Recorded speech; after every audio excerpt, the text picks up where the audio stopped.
so much focus is being put right now on the FAA and why it seems to be almost the only regulator that has not grounded these 737 MAX 8s. Why are they out there all on their own? Well, I have no idea. I think it's a huge mistake for both Boeing and the Federal Administration, and is basically sends the wrong message to the world concerning aviation safety and our interest in maintaining our leadership on that issue.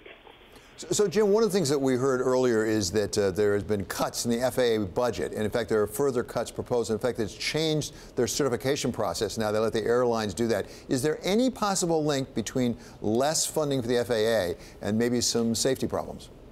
Well, of course there is. Look at the change in that budget to self-certification by Boeing of its own aircraft. And since that time, you've had the problems with the 787. And now you've had the problems with this airline, with this model. You know, certainly you can draw the dots and see that, you know, Boeing has worked hard, lobbied hard to put themselves in control of their own destiny, and they're not doing a very good job on aviation safety. So, Brooke, when it comes to sort of the analyst take, they tend to be like, look, they have a good balance sheet, everything's going to be okay. And in some respects, that's reflected in the credit market, just not in the equity market for Boeing. What are you hearing about what Boeing has to do now? Well, I think a couple of different things. For one, I think it's interesting you saw Norwegian Airlines come out, and they're obviously a big buyer of these planes. Their fleet is now grounded, and they say they're looking for Boeing to sort of step up and compensate them for that lost revenue. I think you will see other airlines follow suit, especially as these groundings spread.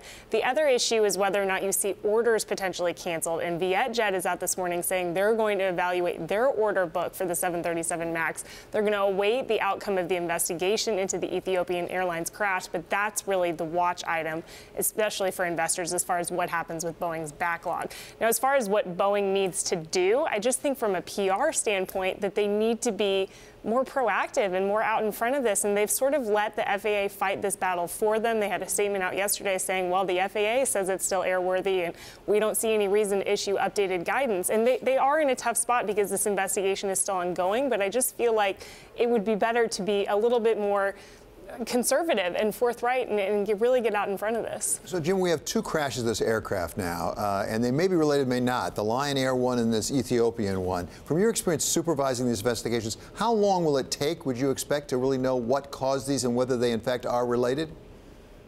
Well, Boeing's working on it right now. They said they had a computer fix before. They were working on a computer fix after the Lion Air accident and before the Ethiopian accident.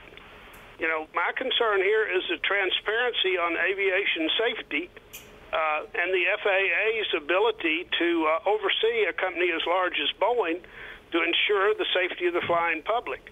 Those are questions that are in doubt now as a result of the actions taken by Boeing and the FAA on this matter.